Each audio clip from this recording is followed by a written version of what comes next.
لله الحمد لله وكفى وسلام على عباده الذين اصطفى أما بعد فأعوذ بالله من الشيطان الرجيم بسم الله الرحمن الرحيم قل هل يستوي الذين يعلمون والذين لا يعلمون قال النبي صلى الله عليه وسلم طلب العلم فريضة على كل مسلم وقال النبي صلى الله عليه وسلم اطلبوا العلم من المهد إلى اللحد صدق الله العظيم وصدق رسوله النبي الكريم ونحن على ذلك لمن الشاهدين والشاكرين والحمد لله رب العالمين۔ میرے محترم بزرگوں، ہر انسان دنیا میں عزت کی زندگی گزارنا چاہتا ہے۔ اس عزت کے تلاش میں چاہے اسے دن رات محنت اور مشقت اٹھانا پڑے پھر بھی وہ نہیں گھبراتا۔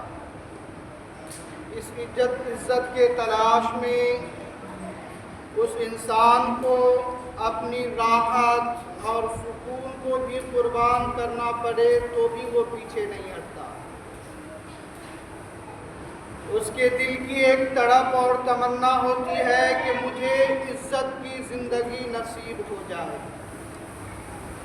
میرے محترم بزرگوں، عزت دو طرح سے ملتی ہے، ایک مال کے ذریعے سے ملتی ہے اور دوسرا علم اور عمل کی وجہ سے ملتی ہے، مگر دونوں عزتوں میں فرق ہے۔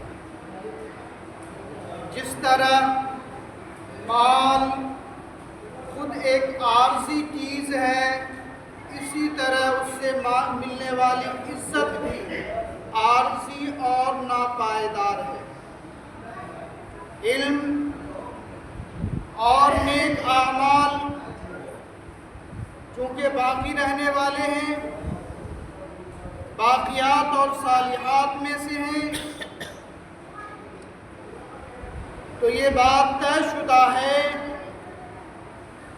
کہ علم کی فضیلت مال پر کئی وجوہات کے بنا پر ہے۔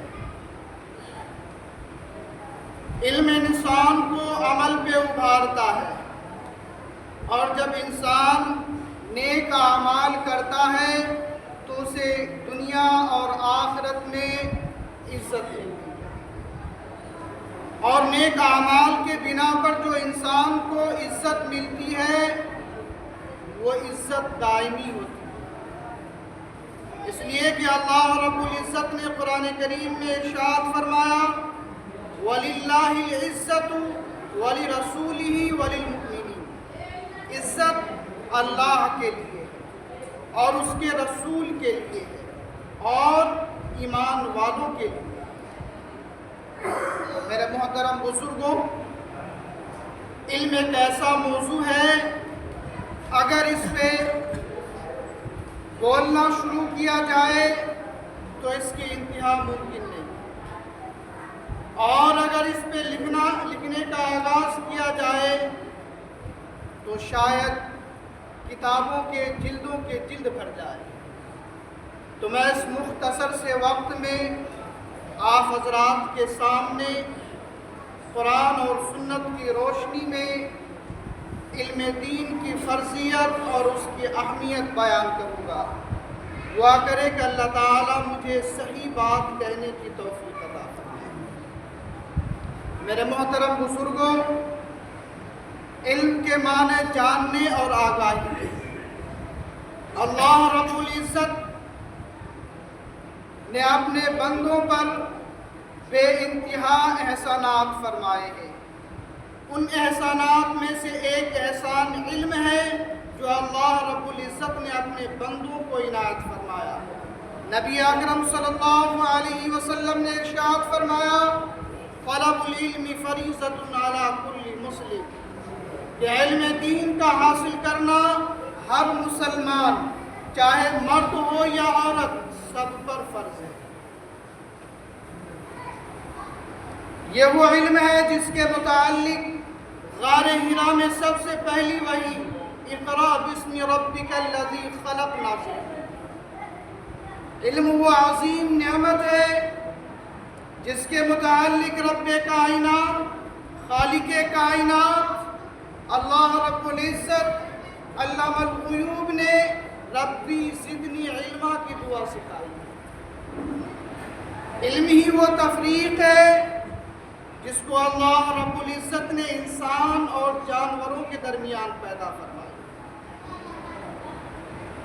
انسان اس روئے زمین پر اللہ کا خلیفہ اور نائب ہے، اسے علم ہی کی وجہ سے باقی تمام مخلوقات پر فضیلت حاصل ہے۔ علم ہی وہ دولت ہے جس کی وجہ سے حضرت فرشتوں کو حضرت آدم علیہ السلام کو سجدہ کرنے کا حکم دیا گیا۔ ان باتوں سے واضح ہو جاتا ہے کہ علم ہی انسان کی فضیلت کی بنیاد ہے اور منارہ نور بھی ہے۔ نبی اکرم صلی اللہ علیہ وسلم نے اپنے بارے میں ارشاد فرمایا انما بعثت معلما، بے شک میں معلم بنا کر بھیجا گیا ہوں۔ نبی اکرم صلی اللہ علیہ وسلم صبح شام یہ دعا فرمایا کرتے تھے اللہم انی اسألک علما نافعا، اے اللہ میں تجھ سے نفع دینے والے علم کا سوال کرتا ہوں۔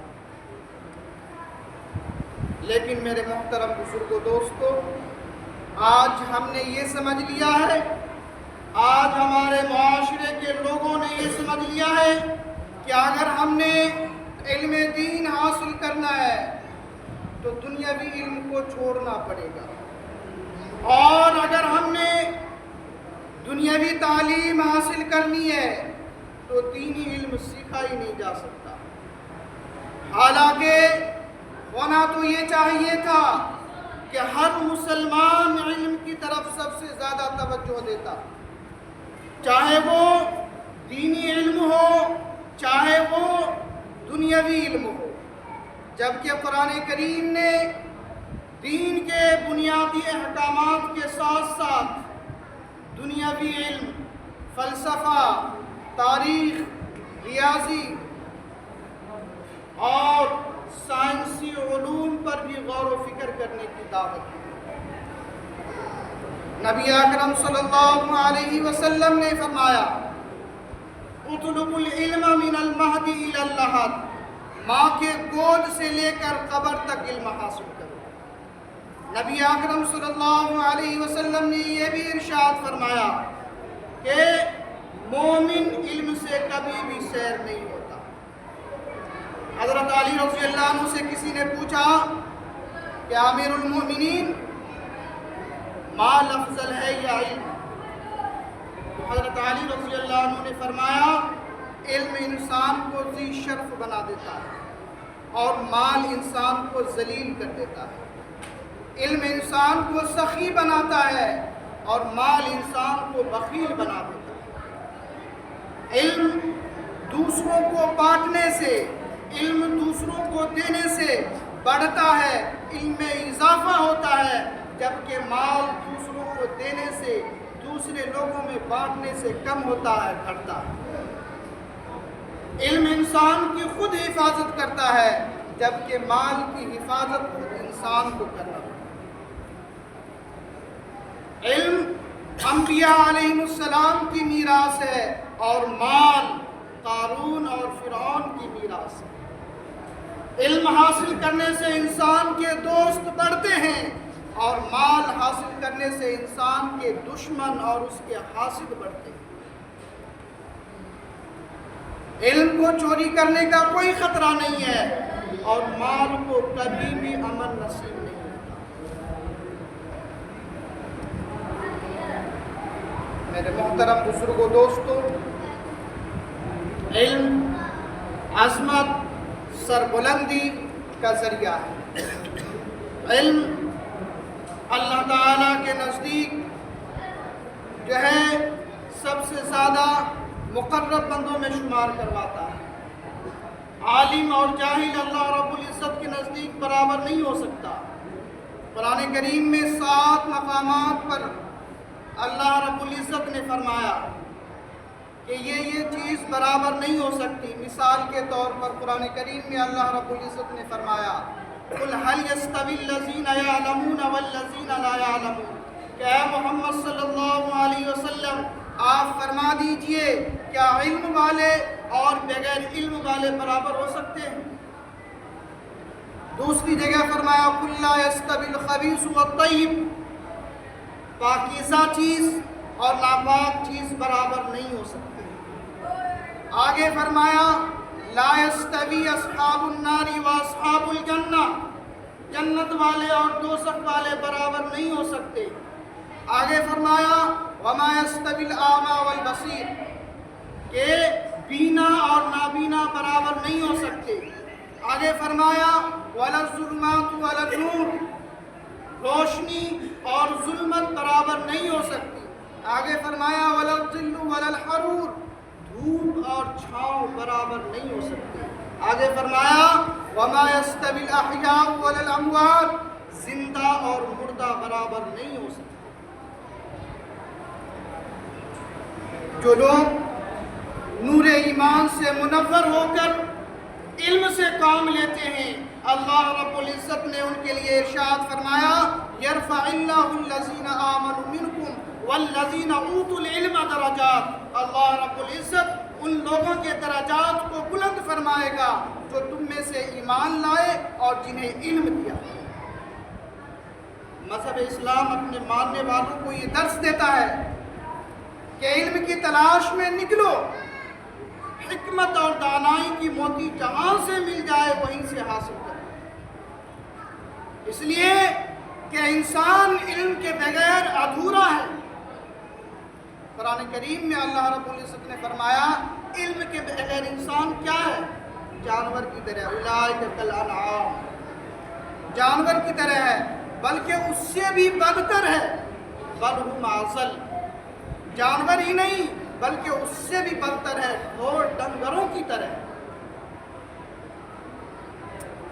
دنیا کی ہر قسم کی دولت کے لیے زوال ہے، لیکن قربان جائیے علم کی دولت پر کہ وہ لازوال ہے۔ حضرت علی رضی اللہ عنہ نے فرمایا رضینا قسمت الجبار فینا لنا علم کہ ہم رب کائنات کے اس فیصلے اور اس تقسیم پر راضی ہیں کہ ہم کو علم دین آتا ہو، وللجہال مال اور جاہلوں کو مال آتا ہو۔ فإن المال یفنا عن قریب بلا شبہ مال عن قریب فنا ہونے والا ہے، وإن العلم یبقى لا یزال علم دین کی دولت ہمیشہ باقی رہنے والی لا زوال ہے، اس پہ کبھی بھی زوال نہیں آئے۔ تو میرے محترم بزرگوں دوستو، علم کی اس عظیم دولت کو حاصل کرنے کے لیے ہمیں کیا کرنا چاہیے؟ علم کی عظیم دولت ہمیں کیسے حاصل ہوگی؟ تو اس کا جواب روز روشن کی طرح آیا۔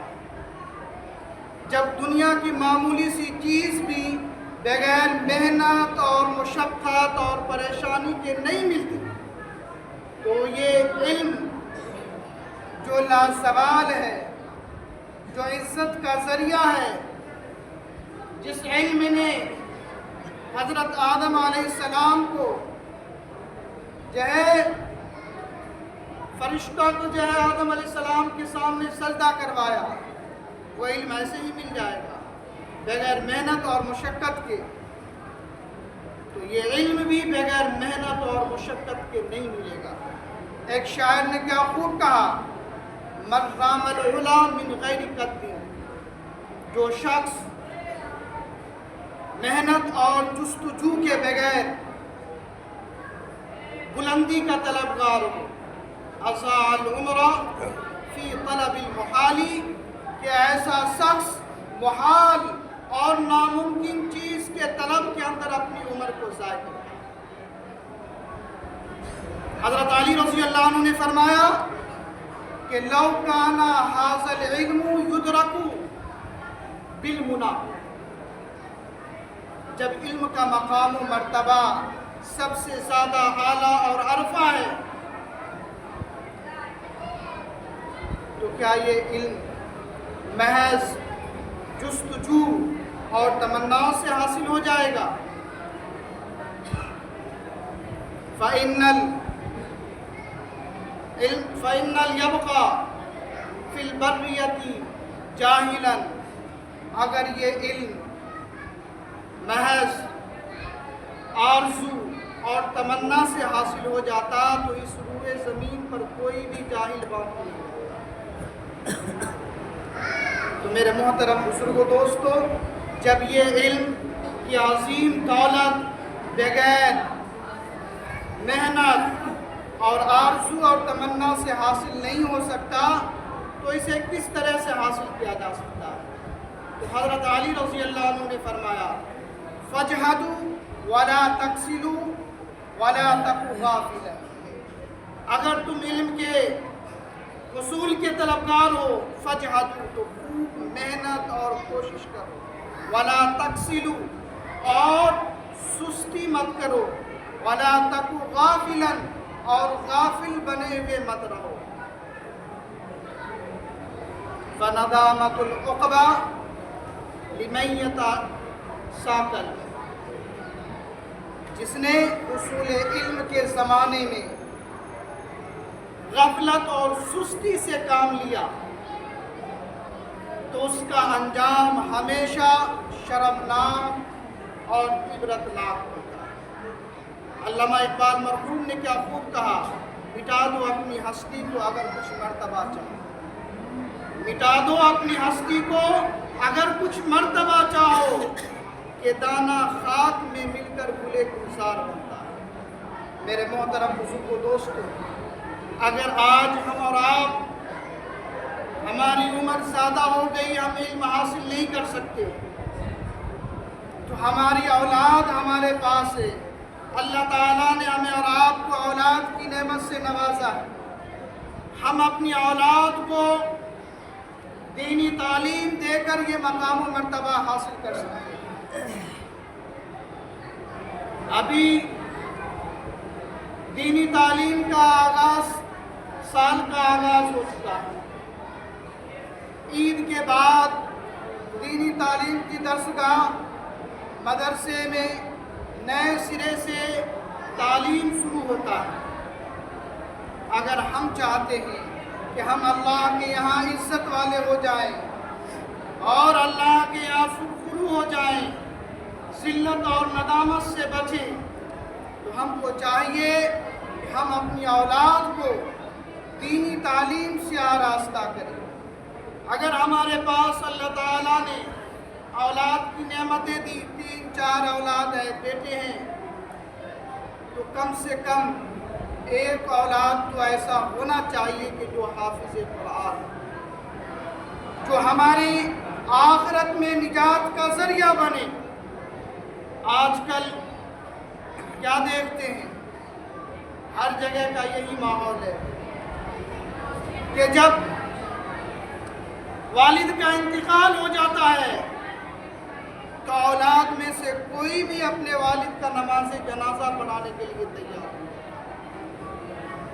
امام صاحب پوچھتے رہتے ہیں کہ ان کے گھر میں سے کوئی ایسا آدمی ہے جو اپنے والد، اپنے رشتہ دار کی نماز جنازہ پڑھا سکے، کیونکہ سب سے پہلا حق ان کے اولاد پر ہے، ان کے رشتہ دار پہ ہے۔ اگر ان کے اولاد میں سے، ان کے رشتہ دار میں سے کوئی نہیں ہے تو آخر میں مجبوری کے طور پر مسجد کے امام تو ہے ہی ہے، وہ نماز جنازہ پڑھائے۔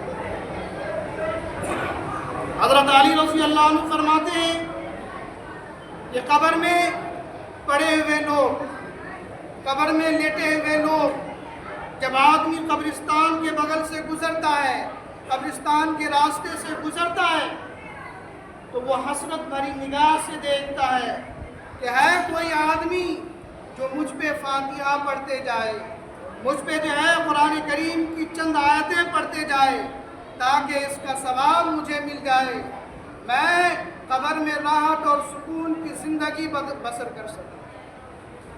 اسی کو کسی شاعر نے کیا خوب کہا، مقبرہ سے گزرنے والے سن، مقبرہ سے گزرنے والے سن، ٹھہر ہم پر گزرنے والے سن، میں بھی ایک دن زمین پہ چلتا تھا، میں بھی ایک دن زمین پہ چلتا تھا، باتوں باتوں میں مچلتا تھا، میں بھی ایک دن زمین پہ چلتا تھا، باتوں باتوں میں مچلتا تھا، اب میں ہر ایک رہ گزر کو تکتا ہوں، یعنی راستے سے گزرنے والے کو تکتا ہوں، اب میں ہر ایک رہ گزر کو تکتا ہوں، فاتحہ کے لیے ترستا ہوں، اب میں ہر ایک رہ گزر کو تکتا ہوں، فاتحہ کے لیے ترستا ہوں، کہ کوئی بندہ خدا آ جائے اور مجھ بے کس پہ کوئی فاتحہ پڑھتا جائے۔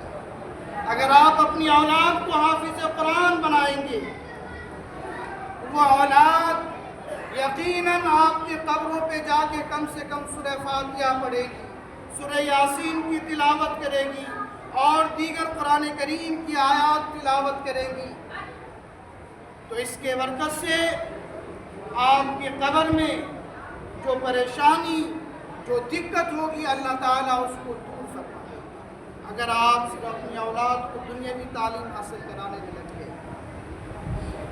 آپ اپنی اولاد کو ایس پی، کلکٹر، جج، وکیل سارے چیز بنا دیں، یہ علم بھی دنیا میں عزت کا ذریعہ ہے، مگر یہ علم صرف دنیا ہی تک میں عزت ملے گا، آخرت میں اس سے کوئی عزت نہیں ملے گا۔ آخرت میں جو عزت ملے گی وہ صرف دینی علم سے حاصل ہے۔